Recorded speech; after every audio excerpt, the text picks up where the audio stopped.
자, 그러면 우리 박병창 이사님과 함께 우리 시장 이야기 나눠보겠습니다. 어서 오십시오, 이사님. 어서 오세요. 예, 안녕하십니까.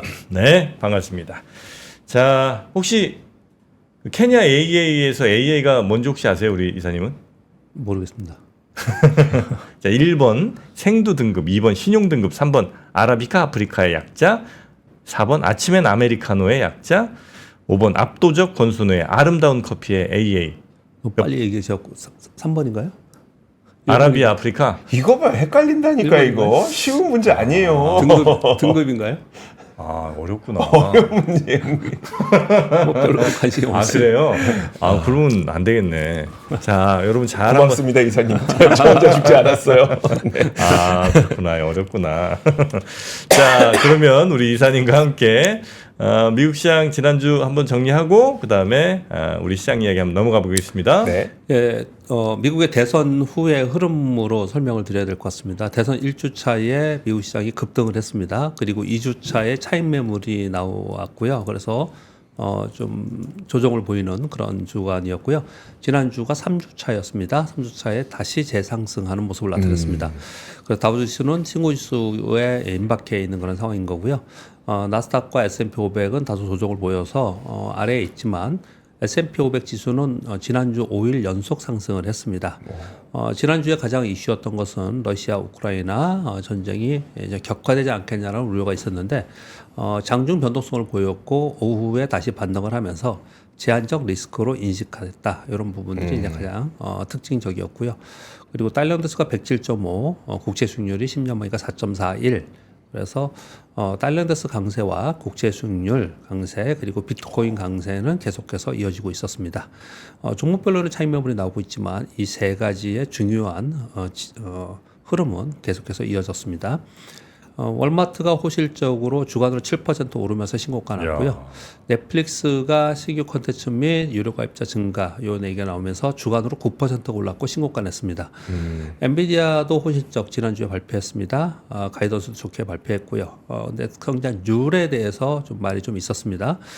주간으로 0.5% 올랐고요. 주간으로 목요일 날 신고가 경신을 했습니다. 150달러 위로 올라갔다가 금요일 날 약 3% 정도 하락을 해서 신고가에서 살짝 내려온 그런 상황입니다. 테슬라가 대표적인 미국의 대선 이후의 대표 종목이죠. 미국의 대선 이후의 대표 종목 세 가지를 얘기하면 한 가지는 비트코인, 네. 두 번째는 테슬라, 세 번째는 팔란티어. 이렇게 세 가지를 대표로 얘기를 하고 있습니다. 그래서 이 대표적인 세 가지가 흐름이 어떤지를 가지고 이번 트럼프 트레이드가 어디까지냐 이렇게 가늠을 많이 할 것입니다. 아마도. 네. 테슬라는 대선 후 1주차에 29% 폭등했고요. 2주차에 조정을 좀 보였죠. 매물이 나왔는데 그래도 뭐 약보합 마이너스 0.16이었고요. 지난주에 다시 10% 정도 다시 올랐습니다. 주간으로. 예, 주간으로 올랐습니다. 그래서 전반적으로 트럼프 트레이드가 유지되고 있는 상황 속에서 네. 지표의 몇 개 가장 선두에 있는 것을 계속 강세를 보였고 종목별로는 차익 매물이 좀 나왔습니다.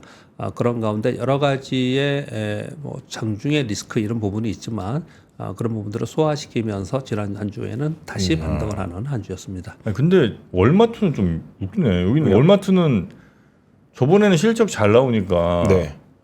월마트가 잘 된다는 거는 다른 비싼 데들이 안 되고 돈 없으니까 이제 월마트 간다. 그래서 이제 월마트 잘 되는 게 오히려 저 경기 안 좋다는 신호다. 전에 한번 그런 적이 있었죠. 몇 개월 전에. 그랬었는데 예, 몇 개월 전에 그런 적이 갑자기 있었습니다. 또 이제 월마트 실적 좋으니까 또 그 경기 좋다고. 소비 좋다. 예, 소비 둔화의 우려가 감소됐다. 네. 와, 이거 헷갈린다, 헷갈려. 예, 그렇게 얘기를 좀 하고 있습니다. 네.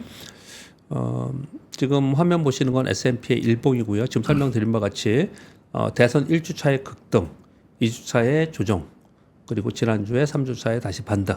그래서 전고점을 돌파하지 못했지만 다시 재반등하는 모습을 나타냈고 이번 주에는 연휴가 있습니다. 목요일 날 휴장이고 금요일 날 반장분이 열리지 않습니다. 이번에요? 그래서 미국이요. 이번 주에. 혹시 땡뜨기 빅인가? 예, 예. 아. 그래서 이게 지수가 위로 막 치어 올라가거나 내려가거나 이런 부분은 좀 아니지 않을까 이렇게 좀 생각을 하고 있는 부분이고요. 네. 이건 S&P의 월봉입니다. 네모 박스 친 거는요. 미국의 대선 후 집권 1기 1년 차의 모습입니다. 12개월요? 예, 예. 네. 그래서 이번에도 그렇지 않겠냐라는 얘기들이 훨씬 더 많습니다. 훨씬 더 많은데요. 이제 개인적인 의견을 좀 드려보면요.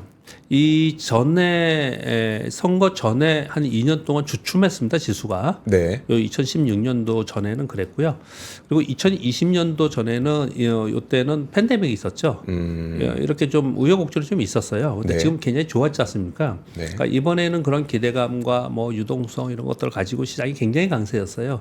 그래서 이 강세의 부분은 트럼프 대통령이 취임 전까지 연말에는 좀 이어지지 않겠냐라는 게 지금 대부분의 생각들을 좀 하고 있는 것 같고, 네. 그리고 이제 실제로 취임 시기 되는 1월 또는 뭐 연말 또는 연초 또는 1월 뭐 요쯤에 돼서는 이제 뭐 조정이 좀 있지 않겠냐 이런 얘기들을 좀 하고 있는 것 같습니다. 그리고 또 이건 굉장히 어려운 얘기인데 과거에 취임 1년 차에 이렇게 좋았단 말이에요. 네. 그래서 내년에도 그렇게 좋을 것인가에 대해서는 주가의 위치가 달라요. 그때랑 상당히 좀 다른 위치에 있기 때문에 그렇게 볼 것인가에 대해서는 지금 굉장히 논쟁거리로 좀 있습니다. 네. 그렇게 정도만 말씀을 드리도록 하겠습니다. 네. 지난주에 우리 시장은 이제 삼성전자가 지지난주 금요일 날 10조 자사주 모의 발표를 했죠. 그래서 삼성전자가 주가로 약 4.6% 올랐습니다. 아주 강하진 못했어요. 그렇지만 아무튼 전체적으로는 코스피는 약 3.4% 반등을 했고요. 반면에 코스닥은 1.2% 추가적으로 하락을 했습니다. 그래서 코스닥은 지금 5개월 연속 하락이에요. 그러니까 전 세계 시장에서 가장 좀 좋지 않은 그런 모습을 좀 현재 나타내고 있습니다. 네. 특징적인 것은 외국인들 매도가 환율이 1,400원 위로 안착을 했거든요. 그럼에도 불구하고 외국인들 매도가 계속 있어요. 그래서 이게 걱정스러운 부분으로 지금 작용을 하고 있고요. 그리고 연기금은 11월 첫째 주가 미국의 대선이 있었던 주잖아요. 그 주에 3,200억 정도 순매수, 두 번째 주에 5,400억, 지난주에 약 9,200억 정도 순매수했어요. 그래서 국내 기관들 중에 연기금은 저가 매수를 좀 하고 있는 것으로 보여지고 있고요. 왜냐하면 워낙에 뭐랄까요, 비정상적인 하락을 한 종목들이 꽤 많이 있기 때문에 그런 종목들을 매수하는 걸로 좀 보여지고요. 또 하나는 밸류업 지수 및 밸류업 펀드가 가동이 되면서 거기에 연관된 매수가 좀 들어오는 게 아닌가라고 좀 해석을 좀 하고 있는 것 같습니다. 그러니까 우리 시장에서는 트럼프 및 일론 머스크 이슈로 인해서 자율주행, 로봇, AI, 헬스케어, 발전 설비가 상대적으로 강한 모습을 나타냈습니다. 지난주 금요일에는 코스피는 0.8% 올랐습니다. 장중에 1% 위로 올라가다가 오후 2시쯤 되니까 원화가 1,400원 아래에 있다가 1,400원 위로 막 치고 올라가더라고요. 네. 그러면서 지수가 상승폭이 축소됐습니다. 그래서 0.8%로 마감을 했어요. 그런데 그 사이에 SK하이닉스는 4.6% 올랐고 삼성전자는 약밥 수준에서 한 조금 소폭 하락을 마감했는데 코스닥이 많이 빠진 것 중에 또 한 가지는요. 지난주 금요일 날 알테오젠과 펩트론이 급락을 했습니다. 그러니까요. 알테오젠이 15% 급락했고 펩트론이 25% 급락했습니다. 제가 금요일 날 설명을 드렸습니다. 네. 알테오젠의 등락폭이 있었던 이유를 설명을 드렸어요. 그런 변동성이 있는데 뭐 해명을 다 했어요. 펩트론도 해명하고 그랬습니다. 그런데 이제 시장은 수급적으로 한번 훼손이 되면은 네. 쉽지 않아요. 그 부분이.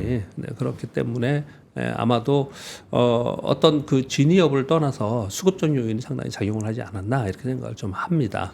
그리고 이제 그 사이에 조선주가 그동안에 굉장히 좋은 가운데 조선 네. 기자재가 못 올라갔다는 설명을 제가 쭉 드렸었는데요. 네. 이 뒤늦게 조선 기자재들이 상당히 강세를 보이는 그런 이제 금요일 한 주간을 보였습니다. 그래서 우리 시장은요, 지수 자체는 그냥 지지부진한 상황인 거고, 지수를 보시면요. 이 노란 표시가 여러분께 말씀드렸던 미국의 대통령 선거에 있었던 첫째 주간입니다. 네. 둘째 주간에 급락을 했어요. 이 급락했던 것은 2차 전지의 역할이 좀 있었고 많이 빠뜨렸고요. 그리고 트럼프의 인선이 있으면 인선 끝났다고 지금 하죠.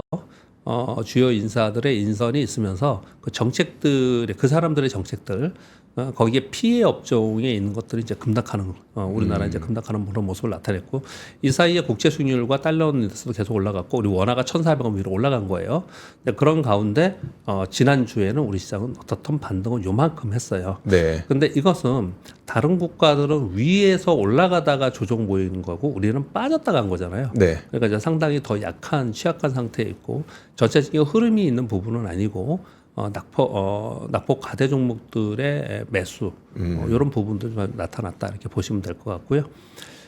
이건 일봉이었고 이건 주봉입니다. 우리나라 이제 주봉을 보면은 추세선을 깬 상태에서 아랫단에 있습니다. 그래서 아유. 이런 부분들을 뚫고 올라가 추세를 다시 만들기 위해서는 꽤 시간이 걸리거나 아주 강력한 모멘텀이 필요해요. 그래서 지금 그런 모멘텀이 없거나 또는 기대할 수 없는 상황이기 때문에 굉장히 답답해하고 있는 그런 상황에 있다. 우리 시장은 보기에도 답답하죠. 네. 차트 보기에도 이걸 개별 주식이라고 하면은 이걸 사지 않겠죠.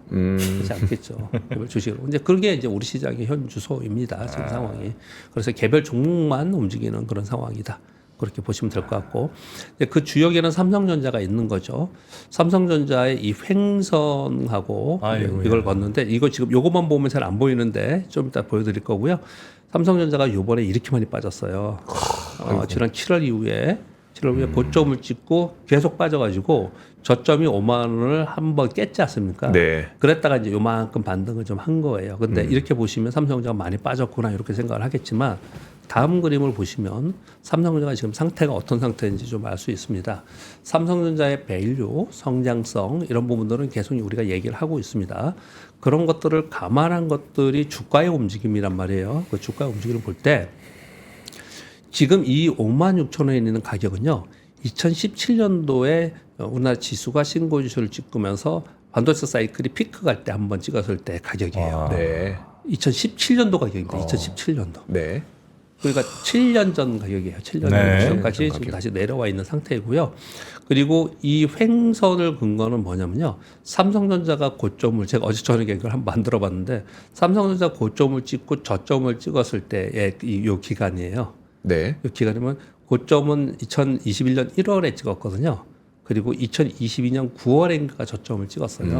1년 8개월. 그래서 한 1년 7개월 정도, 1년 7개월 정도 이렇게 걸렸었거든요. 네. 근데 공교롭게 이걸 보니까 저점을 찍고 요번 고점을 찍을 때도 비슷한 기간이었더라고요. 비슷한 기간에. 그래서 기간이라는 것도 굉장히 중요하다고 좀 볼 수가 있겠고요. 근데 이거는 기간으로 보면은 아직 멀었구나 이렇게 생각을 할 수가 있지 않습니까? 네. 근데 가격을 보면은 얘가 고점 찍고 내려와서 저점 찍고 다시 고점 찍고 내려와서 저점 찍고가 굉장히 비슷하죠. 네. 그러니까 이제 삼성전자의 저가 매수 얘기가 이제 나오고 있는 그런 상황인 거고, 삼성전자가 여기서 어떻게 행보를 보일 거냐 이런 얘기를 지금 하고 있는 상황인 것 같습니다. 이게 이제 지수 영향력이 가장 크기 때문에 우리 지수 자체가 이런 흐름을 보이고 있다 이렇게 보시면 될 것 같습니다. 아마 이거 차트 여러분들 보시면은 그냥 아마 가만히 이렇게 보시면 어떤 뭐 개별적으로 느낌이 다 다를 거예요. 다 다르겠지만 그래도 이렇게 전체적인 흐름에서 이게 뭐 한 10여 년 정도의 흐름을 보면서 삼성전자 지금 어떤 추이로 움직였냐를 좀 볼 수 있을 것 같습니다. 그러니까 10년 전이랑 비슷하게 간 거죠? 예, 맞습니다. 예. 예. 그때나 비슷합니다. 대단합니다. 예. 근데 이제 이런 얘기를 하는 거잖아요. 예를 들어 10년 전에 영업이 매출과 매출은 뭐 삼성전자 따지지 않으니까 영업이 순이익이 아니고 영업이익이니까 네. 그때 영업이익하고 지금의 영업이익하고 비교를 해봤을 때 그때보다 상당히 좋아지지 않았냐 이런 논리를 펼 수가 있잖아요. 네. 그런데 거기에 플러스 알파가 뭐냐면 하나를 더 생각해야 되는 게 그러면 이후에 더 이익을 낼 수 있느냐의 성장성이 여기에 포함이 되냐 안 되냐가 중요한 거예요. 네. 그게 포함되어 있으면 싼 거죠. 싼 거고. 그게 얘는 이제 어려울 것 같아 당분 계속. 네. 뭐 트럼프 집권으로도 그렇고 뭐 다른 반도체 부분에 뒤처진 것도 그렇고 그런 게 어려울 것 같아. 그러면 이게 싼 게 아니고 이렇겠죠. 그런 차이가 있는 거죠. 단지 우리가 숫자만 바라보고 밸류 재무상태표의 숫자만 바라보고 그것만 보고 이 주가를 설명하기는 상당히 어렵다라는 설명을 좀 말씀드리겠습니다. 네. 이번 주에 말씀드린 바 같이요. 28일 날 추수감사절 휴장입니다. 미국이. 그리고 29일 날 블랙 프라이데이에서 오전장만 열려요. 네. 그럼 펀더멘트 입장에서 어떻게 하겠습니까? 잠깐 쉬어야죠. 한 수요일까지 하고 휴가 갈 거예요. 네. 거기다가 이번 주가 11월 말일입니다. 이제 12월 한 달뿐이 안 남았어요. 네. 그래서 아주 적극적으로 시장에서 포트폴리오 구성하고 리밸런싱하고 이런 거는 안 할 가능성이 굉장히 높아요. 그래서 개별 종목 일부 종목의 수급으로 움직이는 부분들은 나타나겠지만 다른 부분들은 그렇지 않을 가능성이 이제 높습니다. 그래서 이번 주가 블랙 프라이데이군요. 네. 그래서 전반적으로 시장이 이제 추세적으로 막 상승하고 하락하고 막 이런 부분들은 좀 없을 거라고 보시는 게 맞을 것 같고요. 네.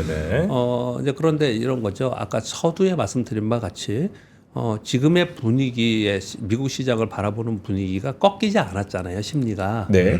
그 심리가 꺾이는 어떤 또 다른 뉴스나 이슈가 또 있겠죠. 지금 현재는 트럼프에 대한 기대감들이 훨씬 더 많이 반영된 거지 않습니까? 네. 그럼 기대감이 반영됐다는 거는 실제로 트럼프가 취임을 하고 네. 인선 끝나고 취임하고는 반영을 된 거잖아요. 네. 그래서 연말까지는 이런 분위기로 좀 가다가 만약에 조정을 보이더라도 그 전에 조정이 매물이 좀 나올 수 있다 하더라도 그리고 나서 조정을 좀 잊고 나서 조정 이후에 저점에서 들어오면서 다시 올라 이런 흐름이지 않을까라는 분석을 좀 하고 있는 것 같습니다. 네. 그런 흐름을 좀 생각하면서 전체 우리 투자 전략이나 기간으로도 중요하니까요. 이런 것들을 잡아나가야 되지 않을까라고 생각합니다. 우리나라는 그냥 한마디로 환율이죠. 지금 1,400원을 안정적으로 돌파했다는 표현을 제가 2주 전에 썼는데 이제 한 주 지나고 나서는 어떻게 됐냐면 안착했다는 표현으로 바뀌었습니다. 네, 좋은 게 아니잖아요. 네, 안착했다는 원화같이 표현으로 떨어졌다니. 바뀌었어요. 우리가 예를 들어 코스피 지수 2,000 밑으로 안착했다. 코스피 지수 안정적으로 2,000 밑으로 됐다. 이렇게는 얘기 잘 안 하잖아요. 그러니까. 그거 같은 얘기죠. 예. 그니까. 와. 환율이 그렇게 됐다는 얘기는 진짜 같은 짜증나. 얘기가 돼버린 거죠 지금요. 네. 그렇다면은 우리 시장의 전체 시장의 흐름의 변화는 환율의 변화가 생겨야 되는 거지 않습니까? 네. 그렇죠? 근데 환율의 변화는 지금 현재 미국 시장을 계속 설명드리면서 미국 시장을 바라보는 심리는 투자 심리는 여전히 연말까지는 이 방향대로 간다라는 생각을 가지고 있는 거잖아요. 예. 그리고 나서 실제로 트럼프의 정책들이 나오고 취임하고 이러면서 그러면 너무 달려온 거 아니야? 그러면 좀 주춤할 수도 있고 또 정책을 보니까 우리가 생각했던 거하고 그렇게 하진 않아. 이러든지 또는 중국이 변화가 생기든지 그다음에 유럽이 변화가 생기든지 이런 부분이 있어야 되지 않습니까? 네. 요번에 또 1,400원 위로 올라간 부분은 올라갔다 다시 좀 내려왔었거든요. 근데 지금 요즘에 또 올라가는 거는 한 가지 덧붙여 말씀드리면 유로화 때문에 그렇습니다. 유로화가 계속 약세를 보이고 있는데 그것은 ECB에서 금리 인하를 추가적으로 더 할 것 같아요. 지금 미국보다 더 빨리 할 것 같아요. 네. 그러니까 유로화의 금리 인하하면은 유로화는 약세가 될 것이고 상대적으로 달러가 강세를 보이고 있는 것이고 이제 그런 흐름을 지금 보이고 있는 거고요. 그 와중에 만약에 중국이라도 나서 가지고 굉장히 경기가 경기 지표나 이런 게 좋은 게 나오거나 이러면은 좀 안정화될 수 네. 있는데 지금 그렇지 못하고 있거든요. 여러 가지 정책을 내놨지 않습니까? 네. 금융 정책을 처음에 내놨었고 그다음에 재정 확장 정책을 내놨는데 재정 확장 정책은 좀 실망스럽다. 지난주 금요일 날 중국 3%인가 빠졌습니다. 많이 빠졌어요, 중국이요. 다시. 네. 네, 그러니까 그런 것들이 안 되는 모습을 보면서 달러가 강세를 계속 유지하고 있는 거기 때문에 네. 이거는 당장의 문제는 아니다. 좀 시간이 필요하다라고 지금 다들 보는 거지 않습니까? 네. 그럼 환율이 안정화되기 위해서는 좀 시간이 필요하다. 그렇다면 시장 자체도 시간이 필요한 거죠. 그럼 우리 시장은 결국은 종목 장세 그냥 계속 테마 장세 이 상태로만 유지가 되고 있는 그런 상황인 거고요. 그래서 이제 뉴스를 보실 때 전체적인 매크로 이슈보다는 지금은 섹터 그리고 향후 트럼프 2기 시대에 또는 AI의 하드웨어가 기반이 바뀐 상태에서 다 장착한 상태에서 그 이후의 세상은 어떻게 바뀐 건가 네. 이런 뉴스에 좀 더 집중하면서 투자를 해야 되는 그런 시기로 이제 접어들고 있다. 특히 연말이지 않습니까? 네. 내년에는 올해하고 똑같을까? 그렇지는 않았잖아요. 항상 그래서 우리 보면은 연말 되면은 내년 지수 예상하고 막 그러잖아요. 네. 많이 틀리잖아요. 그리고 섹터도 맨날 얘기를 하고 그러는데 많이 틀리고 그러지 않습니까? 네. 지금 이제 그런 걸 얘기해야 되는 시기로 좀 접어들었다 이렇게 보여지고요. 네. 우리나라는 제일 중요한 거는 이제 금수저 폐지도 맨날 얘기하는데 지금 결정 아직 안 난 거잖아요. 네. 거기에 더불어서 지금 상법 및 자본시장법 개정 얘기가 지금 나오고 있는 그런 상황이기 때문에 이게 우리 시장에서는 가장 큰 이슈일 거다 연말에 그렇게 보여지고요. 어떤 방향이든 간에 전에 금투세 처음 얘기 나왔을 때 이 말씀을 드렸는데요. 우리나라 정치권이나 우리나라 투자자들이나 이렇게까지 증시 관련된 제도나 법에 대해서 관심을 가졌던 적이 없어요. 네. 제가 있었던 경험했던 네. 정부에 왔을 때 근데 지금 이런 것들을 좀 하고 있는 그런 상황이기 때문에 결국은 이런 것들이 기반이 돼서 우리 시장이 조금이라도 좋아지는 부분은 있을 수 있다라고 생각을 하고요. 그리고 지난주에 잠깐 언급을 드린 부분은 이 부분에 대해서 기업인 쪽에서는 기업인 측에서는 뭐 반대 얘기를 하고 감독원 얘기하고 금융위에서 반대 얘기하고 뭐 이러잖아요. 네. 부정전 얘기하고 막 그러잖아요. 근데 우리 입장에서는 투자자 입장에서는 투자자들을 보호하는 또는 투자자들의 정당한 권리를 찾을 수 있는 상법 개정이 돼야 된다는 쪽을 얘기를 하고 있지 않습니까? 당연히 그렇게 해야 되는 건 분명히 맞습니다. 근데 정치인들의 워딩이나 지금 얘기하는 유관기관들의 워딩을 잘 보면은 네. 서로의 입장에서 얘기를 자꾸 하고 있지 않습니까? 그래서 제가 생각하는 부분들은 어떻게 제가 그 얘기를 지금 하고 있냐면은 이게 굉장히 오래되어 왔던 우리나라의 제도잖아요. 네. 그 오래된 제도를 바꿀 때의 고통이 다르지 않습니까? 네. 그 고통의 부담 그리고 고통을 어떻게 분배할 것인지에 대해서 논의가 지금 진행이 돼야 된다. 그 논의가 진행되는 과정 속에서 이걸 해야 된다라고 지금 얘기를 좀 하고 있는 거거든요. 그러니까 어느 날 갑자기 이게 툭 그냥 막 바꿔버렸다라고 했을 때 우리 시장에는 분명히 긍정적이고 그리고 그렇게 돼야 되는 당위성을 분명히 가지고 있습니다. 네. 근데 그거에 대해서 정치적인 논란의 싸움을 하지 말고 논의를 제발 좀 했으면 좋겠다라는 생각들을 좀 많이 가지고 있습니다. 네. 그래서 이게 가장 큰 이슈가 아닌가라고 생각을 합니다. 자, 우리나라 코스피 지수의 월봉을 그냥 오늘 한번 가져와 봤어요. 한마디기도 하고 제가 연말에 뭐 다시 또 이런 얘기를 또 하겠지만요. 네. 우리나라는요. 500에서 1000포인트 사이에 꽤 오랫동안 옛날에 있었던 시절이 있었습니다. 그때 제가 증권사에 입사를 했고요. 1000포인트를 언제 한번 처음으로 갔냐면요. 1988년 올림픽 때, 88 올림픽 때. 그래요? 그때 1000포인트였어요. 네, 1000포인트를 한번 갔어요. 네. 그리고 나서 1000포인트를 계속 못 넘기고 언제 넘겼냐면 2005년도 5년도에 넘겼어요. 아, 그렇게 오래 걸렸어요? 네, 17년이 걸렸습니다. 1000포인트 넘기는데. 네, 17년. 맞다. 그러니까 1000포인트를 안착하는 걸 얘기하는 네. 거예요. 맞아. 아니 왜 IMF 전에 그래 좀 좋지 않았어요? 96년 뭐 이럴 때. 그때도 1000포인트였어요. 그냥. 아 그때가 1000포인트 부근이었고. 네, 부분이었고요. 일시적으로 1000포인트를 가기거나 이렇게 했지만 안착해서 레벨업이 되지 못했어요. 네. 17년 동안 1000포인트 사이에 500의 전에 있었습니다. 예. 2005년도에 돌파했거든요. 네. 그냥 한번 들어보세요. 그리고 나서 2005년도에 이때 중국이 막 고성장하고 이랬을 때입니다. 네. 그때 돌파를 하고 중간에 글로벌 금융위기도 있고 막 그랬거든요. 이게 언제냐면 여기에요. 여기 글로벌 금융위기 때 폭락할 때가 이겁니다. 이때 돌파해서 1000에서 2000 사이에 있었는데 2000을 안정적으로 돌파한 거잖아요. 이렇게 돌파하는 게 안정적으로 돌파하는 거거든요. 네네. 네. 그러니까 지지하잖아요. 그 다음엔요. 네. 이렇게 안정적으로 돌파한 게 언제냐면 2017년입니다. 얼마 걸렸냐? 12년 걸렸습니다. 1000에서 2000까지요. 1000에서 2000 사이에 박스를 있다가. 돌파하는 게 12년이 걸렸어요. 그리고 나서 이제 2000 위에서 계속 거래가 됐었거든요. 네. 이렇게 일시적으로 내려오는 거 있잖아요. 이런 건 다 기회였습니다. 큰 돈을 벌 수 있는 이런 박스에서 내려왔던. 여기서 보시면 외환위기 때는 500에서 1000 박스였는데 500 아래로 떨어졌으니까 대박의 기회였고 네. 1000에서 2000 사이였는데 1000 아래로 떨어지니까 또 기회였고 그다음에 2000 위에 있었는데 2000 아래 떨어지면서 1439 가니까 엄청 큰 기회였고 2020년도에 가장 네. 최근에 여러분들이 가장 많이 들어왔을 때 그때 기회였고 이걸 깨고 내렸을 때 기회였거든요. 근데 이런 거 빼놓고는 이 기간 동안 있었다는 거예요. 근데 2017년도에 이걸 넘어섰거든요. 여기는 17년 걸렸고 여기 12년 걸렸어요. 네. 그러면 그 다음에 우리가 다시 3천을 일시적으로 간 거고 다시 이 안에 계속 있다가 다시 3천을 넘어서 다시 가기 위해서는 꽤 시간이 걸릴 수밖에 없는 그런 상황이 좀 있는 거죠. 아쉬운 거는 우리가 지금 답답해하고 아쉬운 부분은 올해 전 세계 주요 시장 대부분의 시장이 얘를 돌파하고 갔었잖아요. 네. 그러니까 따라갔었어야 되는 거예요. 그래야지만 내려오더라도 이 안에 있는 거거든요. 근데 그걸 따라가지 못했거든요. 반대로 얘기하면 이걸 따라가지 못했기 때문에 그들이 내려올 때 우린 내려와서 이걸 깨는 게 아닌가라는 걱정을 하는데 그럴 가능성은 좀 없어 보여요. 다만 우리 시장이 그냥 여기 있는 거예요. 딱 보기에도 되게 답답하죠. 이 안에 그냥 있는 겁니다, 지금.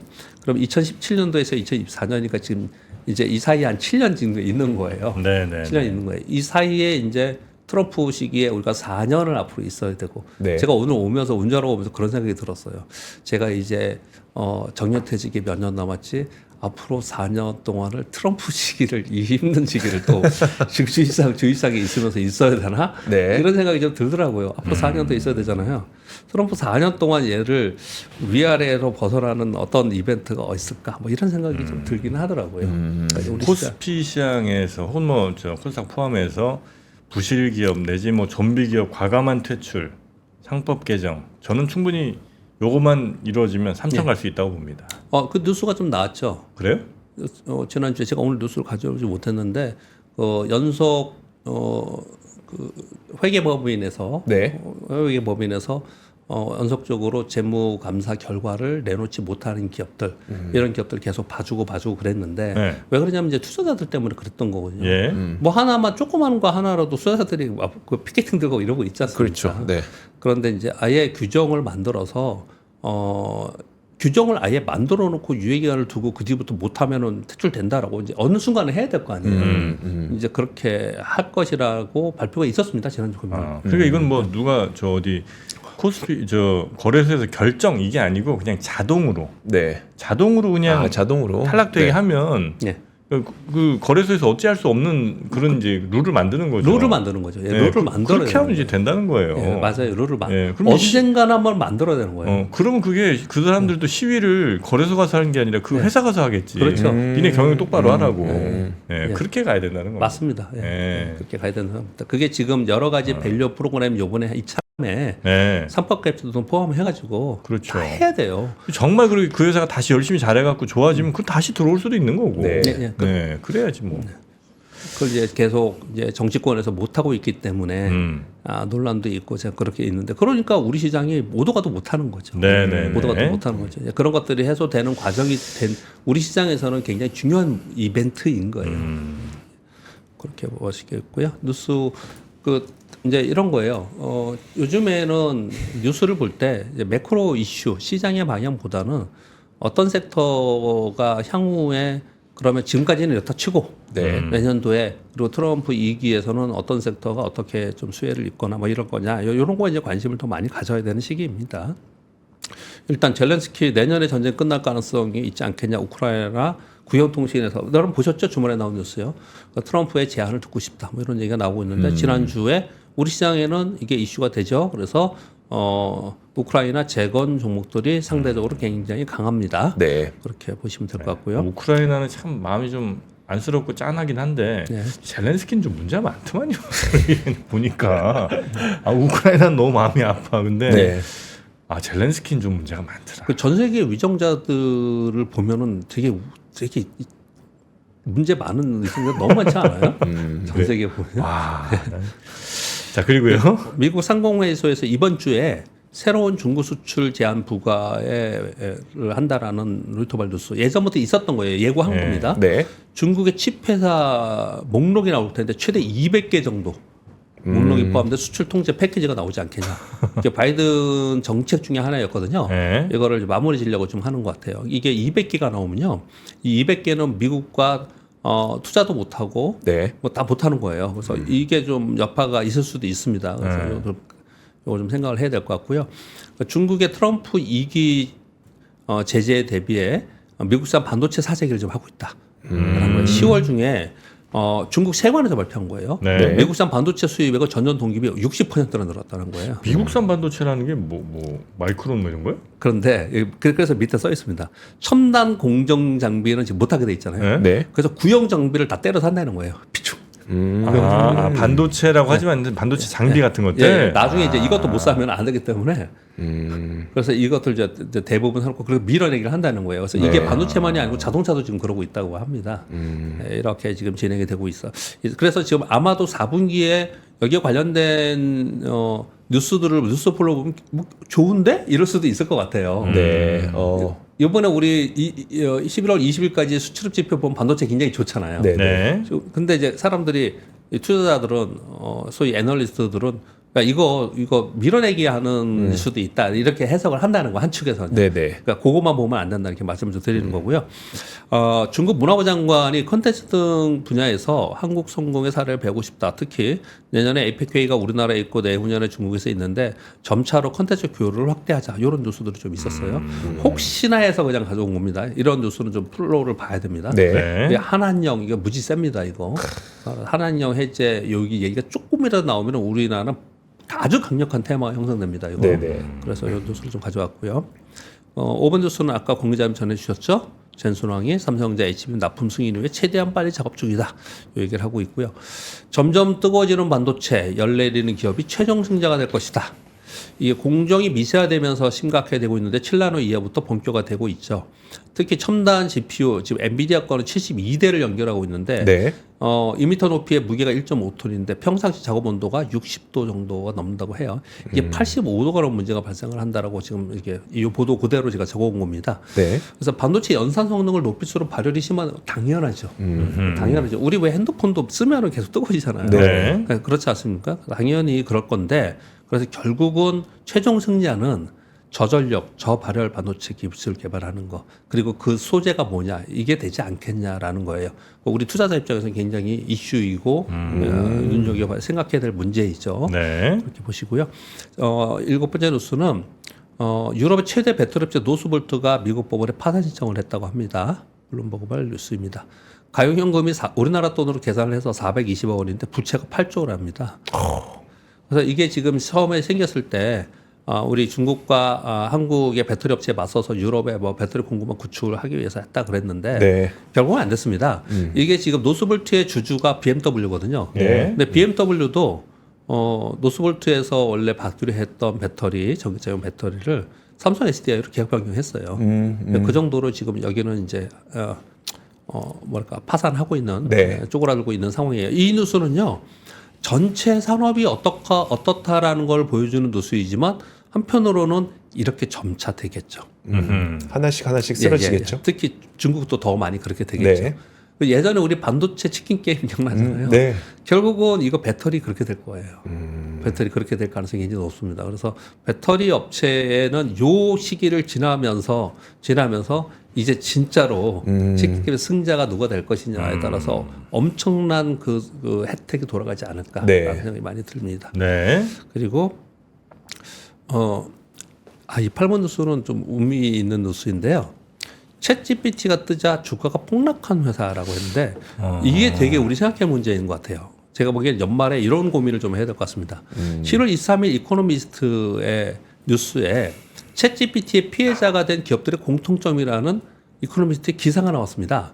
거기에 예시로 들면서 나온 얘기들이 있는데 미국 온라인 교육업체 체그가 네. 2021년 고점이 이건 제가 차트를 봤어요. 그때 $120 근처였더라고요. 근데 지금 주가가 $1예요. 네? 저렇게 많이 내려왔어요? 네. 저거 한때 되게 유명했던 기업이었었거든요. 체그가 네. 이게 그 막 우리가 그 12단 교육 과정 있잖아요. 그 미국의 12학년 교육 과정 그거뿐만 아니라 이제 아무튼 온라인으로 뭐 성인용 교육도 하고 막 이래 갖고 예. 근데 이제 하필이면 팬데믹 때 학교 못 나가니까 이 온라인 교육 막 뜨면서 또 막 그렇게 올라갔던 되게 유망 있었던 회사였었는데 1.8달러요? 네. 반면에 보면 외국어 학습 플랫폼인 듀오링그는 얘는 사상 최고가 됐습니다. 주가가. 얘는 저건 뭐예요? AI로 성장된 캐릭터 릴리라는 걸 만들어 갖고 얘하고 언어 실력 연습하고 화상 채팅하는 이런 걸 만든 거예요. 얘네들은. 얘는 이걸로 성공을 했고 그러니까 AI로 성공한 데도 있고 실패한 데도 있고 이렇다는 거예요. AI를 잘 활용했던 곳과 AI에게 잠식당하는 곳. 예. 두 개가 이제 그 차이네. 예, 이코노미스트에서는 이렇게 얘기합니다. 교훈. AI가 약간의 조정만으로 기존 기업이 하는 일을 따라할 수 있을 때 기업은 가장 위험에 처한다. 그러니까 이런 거예요. 텍스트 번역, 코드 작성 알겠죠? 네. 이거 지금 스택이 개발자를 위한 코딩 온라인 포럼 스택 익스천지 이것도 지금 굉장히 안 좋거든요. 그러니까 코딩하는 거, 상품 계약과 예약하는 거, 구직관 연락하는 거 이런 거 AI가 할 수 있는 거 있지 않습니까? 네. 이런 것들은 점차로 더 어려워질 수 있다라는 거예요. 근데 반면에 이 회사가 AI의 영향을 받았는데 이것을 거꾸로 활용해서 독창적인 제품을 개발하는 회사들은 괜찮았더라. 그래서 이게 이런 얘기가 나오는 이유는 계속해서 말씀드리는 여태까지 하드웨어였잖아요. 이제 하드웨어를 활용해서 서비스하는 기업들이 차별화가 본격적으로 나오는 게 이제 2025년, 2026년이에요. 듀오링고도 오래 못 갈 것 같은데. 아 그래요? 왜냐면 써보셨어요? 아니 뭐 써보진 않았는데 지금 이제 AI 캐릭터 잘 활용해가지고 들어보니까 이제 지금은 그렇다시다는 거죠. 예. 네, 지금 이제 자 캐릭터 하나 해서 마치 외국인 앞에서 내가 얘기하는 것처럼 해준다는 거잖아요. 네네. 얼마든지 이건 잠식할 수 있지 않을까? 아 누구나 경쟁자 나올 수 있다. AI 캐릭터 그렇죠. 만들어 네네 뭐 그렇죠. 네, 네. 이건 한 지금 당장은 뭐 AI 뭐 캐릭터 활용해서 우리 AI 기업이다. 뭐 우린 외국 학습도 이제는 AI 도입했다. 이렇게 해서 잠시 예. 각광받을 수 있으나 예. 오래 난 못 간다. 저는 그렇게 봅니다. 이게 되게 중요한 것 같습니다. 저 뒷얘기는 그냥 뭐 그렇게 아주 중요한 건 아니니까 네. 이거 빼고 그것만 저 한마디 더 말씀드리면 네. 그래서 그 거대 언어 모델 LLM을 선점하려고 그러고 누가 더 좋으냐 이 얘기를 계속 싸우는 거라고 생각이 들어요. 예. 네. 결국 우리는 지금 여러 가지를 하고 있지 않습니까? 네.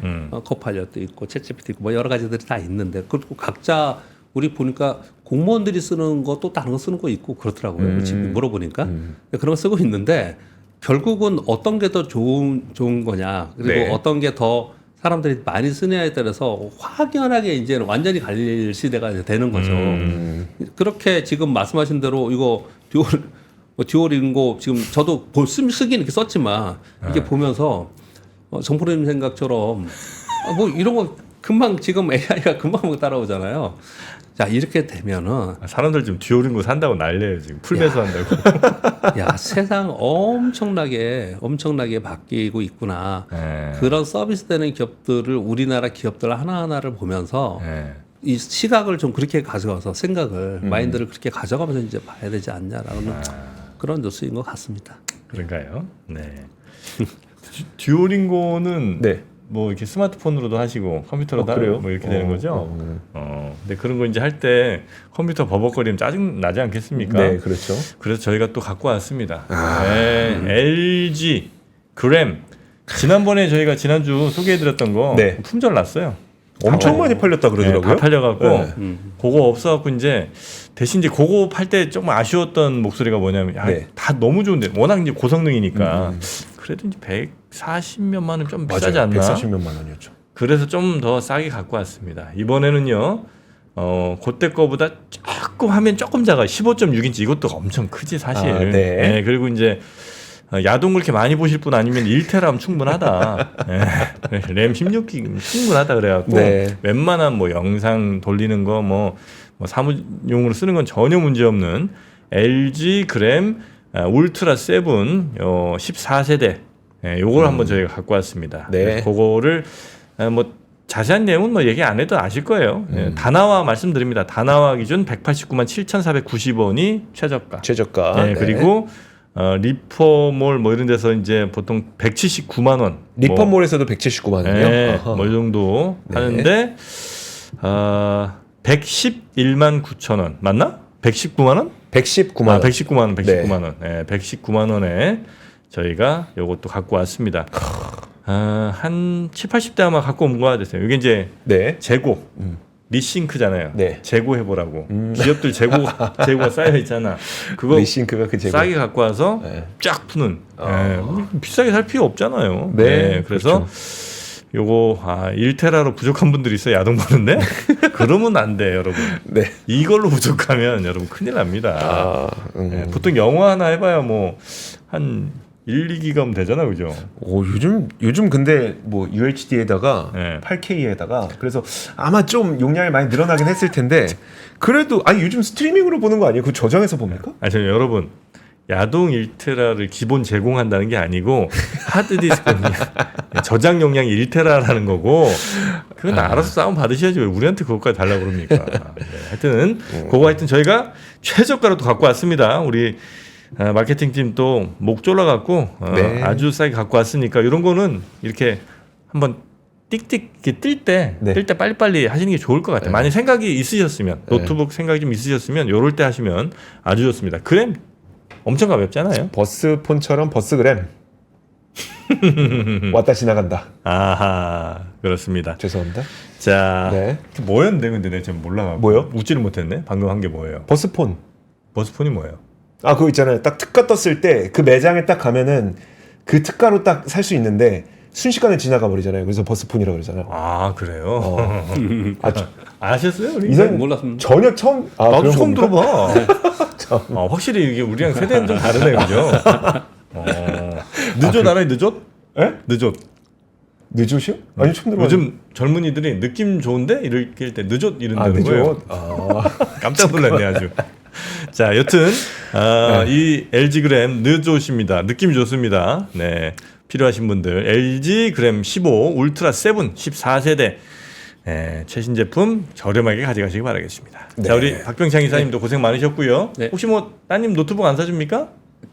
저기 지금 없어갖고 물어보겠습니다. 살 때 된 것 같아요. 그쵸? 이게 그램이거든요. 아, 근데 지금 좀 그랬어요? 됐어요. 네. 한 2, 3년 썼을까요? 물어봐야 되는데. 바로바로 갈아줘야죠. 네. 고맙습니다. 예. 감사합니다. 삶의 격을 높이는 9가지 지혜를 함께 나눕니다. 위즈덤 칼리지 시즌 2 영상 아래 링크를 클릭하시면 자세한 내용을 확인하실 수 있습니다.